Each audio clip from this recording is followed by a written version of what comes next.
हम और आप क्या जाने यतीमी क्या है। उससे पूछो जिसने अपने बाप का उठता जनाजा देखा हो। सिर्फ जनाजा नहीं उठता, यतीम की खुशियां जनाजे के साथ चली जाती है। हाँ भाई, सब कुछ अल्लाह अगर दे भी दे, बाप ना हो फिर भी जीने में मजा नहीं आता है। ये बहुत बड़ा दाग है यतीमी का। मैं दावे के साथ कहता हूं, जिसके आंगन में हर शय हो, जिसके इशारे पे सारी चीजें हाजिर हो, अगर बाप ना हो फिर भी उसकी जिंदगी में अकेलापन रहा करता है। बंदा अगर छप्पर में रहता हो, चटनी से खाता हो, कुछ भी ना हो, सीने से लगाने वाला बाप हो, खुदा की कसम वो तन्हाइयों में भी महफिलों के मजे लिया करता है। ये एक बाप की शफकत है और बाप का साया है। मैं ये नहीं कह सकता इमरान भाई के बच्चों का दर्द क्या है।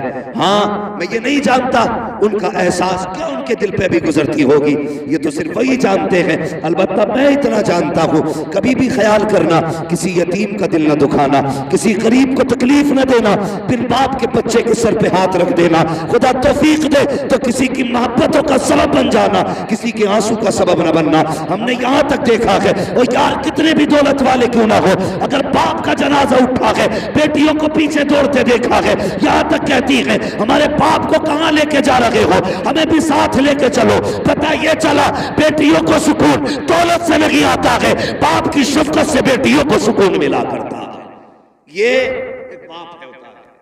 मैं ये नहीं कहता कि बेटों पे क्या गुजरी है कि नहीं गुजरी है, लेकिन याद रखिएगा वक्त एक ऐसा मरहम है जो गुजरते गुजरते हर जख्म का इलाज कर जाता है। हाँ, हम अपने बुजुर्गों को देखें जो हमसे पहले चले गए, वो क्या लेके आए थे? जमीन लाए थे वो मां के पेट से। बोले, आप भी बोले पीछे वाले, जमीन लेके पैदा हुआ कोई, पैसा लेके कोई लेके जाएगा। अगर शक हो तो जाके अब्बा की कब्र पे पूछना अपने, क्या लेके गए थे, क्या लेके आए। जवाब आएगा खाली हाथ आए थे और खाली हाथ गए। इतना फर्क हुआ है, जब दुनिया में आए थे तो मुट्ठी बंद थी, जब दुनिया से गए तो वो भी खुल चुकी थी। ये शक भी खत्म हो चुका था कि हाथों में कुछ नहीं, सबको ऐसे ही चले जाना था। जिंदगी ये नहीं कि अमीर कैसे बने, जिंदगी ये बेहतर नहीं करोड़पति कैसे बने, जिंदगी ये बेहतर है कि हम अपने से ज्यादा दूसरों का ख्याल करें। असल जिंदगी ये है, अपनों से ज्यादा दूसरों का ख्याल करना, ये असल जिंदगी है। कई बार लोग कहते हैं नहीं जी उसके पास इतना, वो कुछ नहीं कर रहा, मेरे पास तो है नहीं, मैं क्या कर सकता हूं। अगर तेरे पास कुछ नहीं है ना, तो फिर रात को तू मुसल्ला बिछा दे और हाथ उठा अपने रब के आगे कि मालिक या तो मुझे दे दे ताकि मैं उस पर लटा सकूं, या उस परेशान की परेशानी दूर फरमा दे। अगर आप पैसा नहीं दे सकते, दुआ तो दे सकते हो ना, दे सकते हो ना। अगर खाली हाथ भी हो तो दुआएं दे दो। ये आदत भाई इमरान साहब में थी, इमरान साहब में थी। ये चंद बातें मुझे जो बताई हैं, हजरत ने बताई, क्या उनकी आदत थी। मैंने उनको नहीं जाना, मेरी मुलाकात उनसे नहीं हुई, लेकिन उनकी बातों से लग रहा है वो कब्र में अकेले नहीं है, वहां कब्र में खुदा की रहमतें भी हैं, मुस्तफा की शफाअतें भी साथ में। ऐसी जिंदगी जी के जाओ कि खुदा की रहमतें सलाम कर ले। खुदा की रहमतें, ये भी कोई जिंदगी अपने लिए जिए, अपने लिए मरे। बड़ा बड़ा करोड़पति पद पड़ा होगा तुम्हारे संबंध में, बड़े बड़े पैसे वाले पड़े होंगे, लेकिन सुबह उठ के अखबार पढ़ने का तो वक्त होगा, लेकिन कुरान पढ़ने का वक्त नहीं होगा। अगर बैठेंगे चार लोगों की महफिलों में तो उलमा के किरदार पे उंगली उठाने का तो वक्त होगा, लेकिन किसी तालिब इल्म के कपड़े पे पैबंद लगाने का वक्त नहीं होगा। होंगे दौलत वाले तो ऐसी दौलतें काम आएगी, ऐसी अमीरी काम आएगी। दौलत वही काम आती है जो दौलत अल्लाह और उसके रसूल के नाम पर खर्च की जाती है, और ये दौलतें हर एक को मैसर नहीं होती, ये किस्मत से लोगों को मिला करती है दौलतें भी। अल्लाह से जब भी मांगा करो दौलत उस्मानी मांगा करो। और मेरी आपसे गुजारिश है, हर कदम पे मौत के लिए तैयार रहिएगा, हर लम्हा हर सांस मौत के लिए तैयार रहिएगा। कब किसकी आ जाए कुछ नहीं पता। यही संभल का वाकया था, कुछ बच्चे किसी जलसे में गए थे बाइक पे बैठ करके, इसी इलाके की बात थी। हाँ, 3 लोग गालिबन एक बाइक पे थे, शाहबाद बिलारी की प्रोग्राम में गए थे। पलट के आ रहे थे गालिबन, हादसे में ऐसा झटका दिया कि 2 मौतें हुई और मिनटों के अंदर खुशियां छिन गई। सेकंड नहीं लगे, सब कुछ बदल डाला। तैयार रहा करो मौत के लिए। हालात इतने कशीदा हो चुके हैं कि कुछ कहा नहीं जा सकता कि कब किसकी सांस कहां ठहर जाए। मैं इसलिए कहता हूं, उजाले अपनी यादों के हमारे साथ रहने दो, न जाने किस गली में जिंदगी की शाम हो जाए। अपनी जिंदगी ऐसी गुजार लो कि किसी भी वक्त अगर मौत का सामना करना पड़े तो हमें अफसोस ना हो, हंसते हंसते दुनिया से जाए। ऐसी जिंदगी गुजार के जाइए। तकलीफ होती है, ये हमारा मुआशरा है, ये हमारी कौम बैठी हुई है। अभी 10 मुहर्रम को गुजरात से पटना जा रहा था, तो पटना एयरपोर्ट से जब निकले, रास्ते में लोग कलमा पढ़ने वाले, टोपियां भी थी, कुछ भांग पिए हुए थे, कुछ नशे में थे और करबला वालों के नाम के नारे लगा रहे थे। शर्म आती है। डॉक्टर इकबाल ने क्या कहा था, यूं तो सैयद भी हो, मिर्जा भी हो, अफगान भी हो, तुम सभी कुछ हो बताओ कि मुसलमान भी। हाँ, अभी तक शराब पी के हुसैन के नाम के नारे लगाने को हम सबसे बड़ी सुन्नियत कह रहे हैं और कुफ्र अपनी चाल चल चुका है। डॉक्टर इकबाल की ये बात याद रखना, न समझोगे तुम मिट जाओगे हिंदी मुसलमानों, तुम्हारी दास्तान तक भी ना होगी दास्तानों में। होश के नाखून लो, बदलो अपने आप को वक्त के साथ, वरना वो दिन दूर नहीं है, कोई तुम्हारा नाम लेने वाला नसीब नहीं होगा। इसलिए होश में आने की जरूरत क्या है। सही दीन है, जो सही दीन है उसको तलाश करो, जो सही दीन है उस पर अमल करने की कोशिश करो। उसी भीड़ भाड़ के अंदर जब मैंने शराबियों, नशेड़ियों को हसन हुसैन के नारे लगाते देखा, कितनी बेटियों को बिना दुपट्टे 10 मुहर्रम के नाम पे बाजार का तमाशाई बनते देखा, आंख में आंसू आ गए। मैं सोचने लगा, या अल्लाह, ये कौन सी कौम है आज 10 मुहर्रम के नाम पर बेटियों के सरों पे दुपट्टे नहीं है, इनकी हया नहीं है, इनको गैरत नहीं है। 10 मुहर्रम है क्या? कभी तूने जाना सिर्फ सबील का नाम मुहर्रम नहीं, काले धागे बांधना मुहर्रम नहीं, काले कपड़े पहनना मुहर्रम नहीं। जो बेटियां नंगे सर फिर रही है उनके सरों पे चादर डालने का नाम मुहर्रम शरीफ है। कितने लोगों ने बेटियों के सर पे दुपट्टे डाले? नहीं ना। अक्सर देखना मेले के नाम पे यूं, और बेगैरत बाप भी उसी मेले में है, भाई भी उसी मेले में है। शर्म आनी चाहिए। और तू किस हवा में है, तू ऐसी बख्श दी जाएगी, तुझे गैरत तक नहीं आई। मैं सिर्फ इतना पूछना चाहता हूँ, जब इन बेटियों को कब्र में उतारा जाता है, कितना एहतमाम किया जाता है, चारों तरफ से कपड़ा डाल दिया जाता है, ऐलान कर दिया जाता है, दूर रखना फलां की बेटी कब्र में उतारी जा रही है, पर्दा डाल दिया जाए। मैं पूछना चाहता हूँ,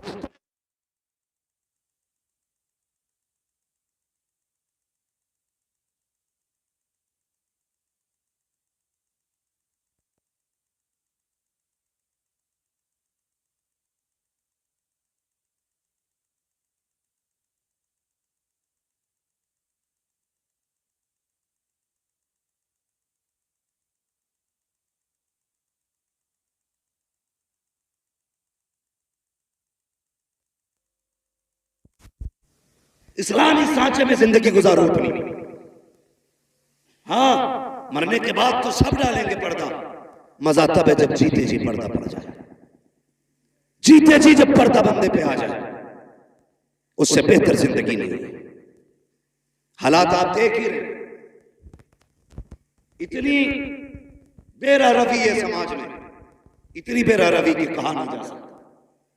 मजहबी दिनों के नाम पे भी तमाशे हो गए। कभी समझा है करबला को?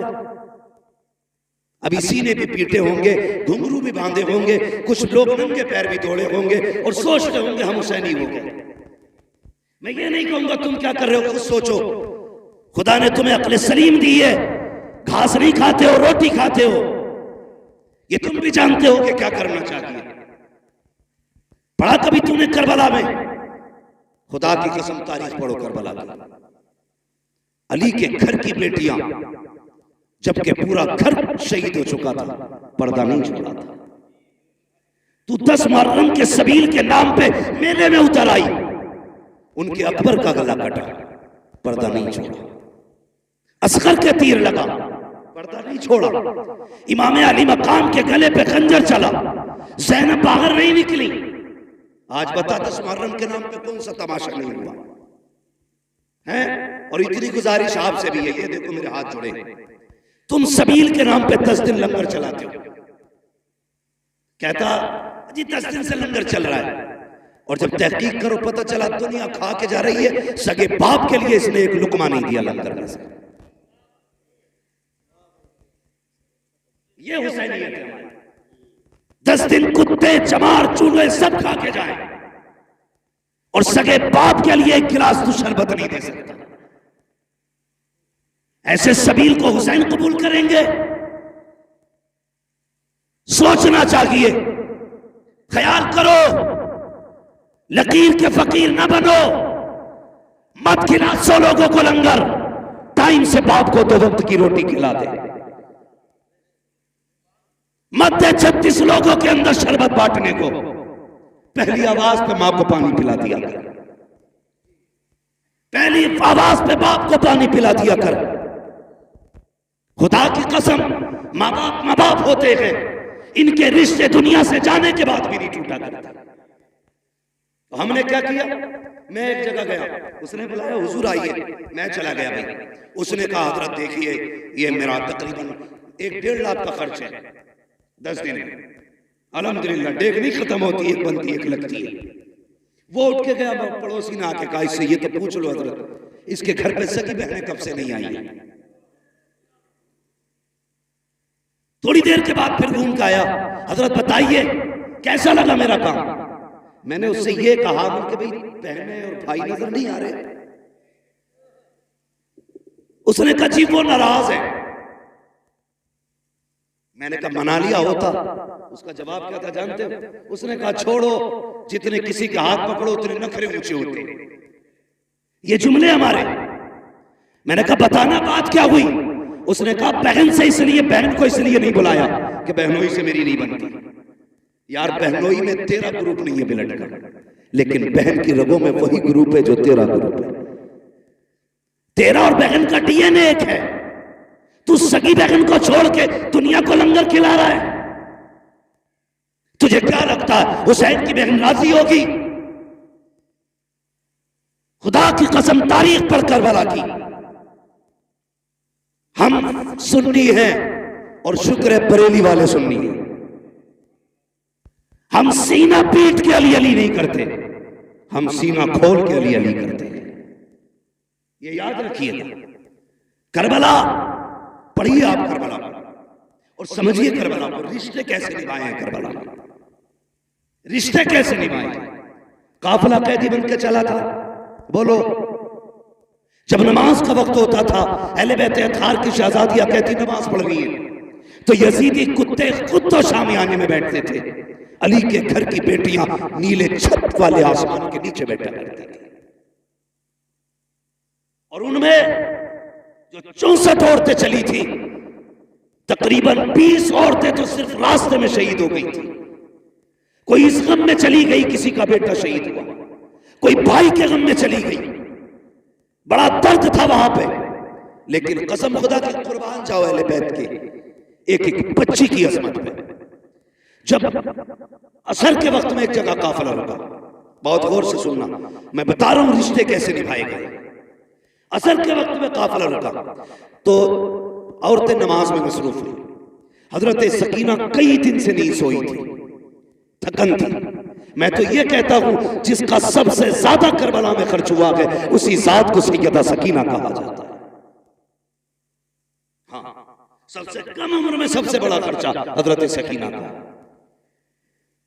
अगर इस मजमे में ना इतने बड़े मर्दों के बीच में किसी के आगे किसी का कटा हाथ फेंक दो ना, पूरी गली साफ होगी। हाथ बड़ी बात है, खाली उंगली काट के डाल दो, डर के मारे लोग भाग जाएंगे। उनका जिगर कैसा था, साथ में बाप का कटा सरने से पे था, लेकिन खुदा की कसम उन्होंने रब की तस्बीह नहीं छोड़ी थी। हाँ, तस्बीह नहीं छोड़ी थी। जब काफिला रुका, कई वक्त से हजरत सकीना सोई नहीं, मुसलसल सफर जागना। तो सोचा कहीं आराम करूं, कोई साया नहीं था। एक झाड़दार दरख्त के पास जाकर लेट गई। आंख लग गई, बचपन था, छोटी थी, थकी थी, गम था, भूख थी, कई चीजें जमा थी, लेटी आंख लग गई। काफिला आगे बढ़ गया। मगरिब की नमाज के लिए एक जगह काफिला रुका। फिर जब काफिले को आगे बढ़ने का हुक्म दिया गया, अल्लाह अकबर, तो जिस नेज़े पे मेरे इमाम का सर था वो नेज़ा आगे नहीं बढ़ा। हजरत सैयदा ज़ैनब ने कहा, ज़ैनुल आबिदीन जी फूफी का पता करो ये नेज़ा क्यों नहीं आगे बढ़ रहा, काफिला क्यों नहीं जा रहा है। आपने पता किया तो पता चला जिस नेज़े पे सर हुसैन है वो नेज़ा नहीं उठ रहा है। आपने फूफी से कहा, लगता है करबला के मैदान से आने वाले मुसाफिरों में कोई मुसाफिर पीछे रह गया है। कहा किस लिए? का बाबा का सर आगे नहीं जा रहा है। हजरत ज़ैनब ने जब इतना सुना अपनी सवारी से नीचे उतरी और आवाज दी सबको, सबके नाम आए, जवाब आता रहा, लेकिन जब सकीना का नाम आया कोई जवाब नहीं आया। बेकरार हो गई हजरत सकीना के गम में, तलाश करने लगी कहां है सकीना। इसलिए कि सकीना वो है जो हुसैन के गले का तावीज है, सकीना वो है जो बाप के सीने पे सर रख के सोती थी। और यार अजीब रिश्ता होता है बाप बेटी के साथ। बाप परदेश चला जाता है, बेटियां रोया करती हैं, बाप आने में देर कर दे, बेटियां नाराज होया करती हैं। मगर मेरा हुसैन तो बेटी को आखिरी बार अलविदा कह के गया था। बेटी जानती है सामने बाप का सर कटा है, पता सकीना के जिगर पे क्या गुजरी होगी। लेकिन वो साबिर लोग हैं, शाकिर लोग हैं, उन्होंने कपड़े नहीं फाड़े, बाल नहीं नोचे, सरों पे मिट्टी नहीं डाली थी। कहते थे यार अब जिसमें तू राजी है उसमें तेरे नबी के घर वाले राजी रहते। पढ़ो कभी करबला। लेटी झाड़ी के नीचे आंख लग गई। हज़रत ज़ैनब पीछे दौड़ी, तलाश करती रही, अंधेरा हो गया। दौड़ते दौड़ते वहां आ गई जहां हज़रत सकीना लेटी थी। तवज्जो है आप? समझ में आ रही है आपकी मेरी बात? कहां आई जहां पे हज़रत सकीना लेटी हुई थी। करीब पहुंची तो किसी के बोलने की आवाज महसूस हुई। आप ठहर के सुनने लगे। जब ठहर के आपने सुना ना तो आपने देखा कोई खातून है जिसने हजरत सकीना को गोद में लिटा रखा है। मगर खुदा की कसम वो खातून भी कैसी, रात काली है मगर फिर भी चेहरे पे पर्दा है। जो बताना चाहता है, काली रात है, चेहरे पे पर्दा है। हजरत सकीना को गोद में लिटा रखा है। सैयदा ज़ैनब कहती, करीब गई तो ऐसे बातें कर रही थी जैसे बच्चे अपनी दादी से कहानियां सुना करते हैं। कहते लेकिन मंजर उल्टा था। हमारे घर पे बच्चे दादी से कहानी सुनते हैं, लेकिन वो बुजुर्ग खातून इस बच्ची से कहानी सुन रही थी। वो सवाल क्या था? अल्लाह अकबर। करीब गई, वो खातून कह रही थी, बेटी क्या नाम है? कहा मेरा नाम सकीना है। कहां की रहने वाली हो? हजरत सकीना ने कहा था, अब तक मदीने वाले कहे जाते थे, आज के बाद करबला वाले कहे जाते रहेंगे। क्या बात है बेटी? कहा कि आज के बाद करबला इसलिए कहे जाते रहेंगे, लोग घर बसा के शहर आबाद करते हैं, हमने तो सर कटा के शहर आबाद किया। क्या कह रही हो? कहा हमने दीन बचाया है नाना का। क्या कीमत दी है? कहा अकबर दिया, असगर दिया, कासिम दिया, अब्बास दिए, हमने अपने 72 दिए हैं दीन के बदले में।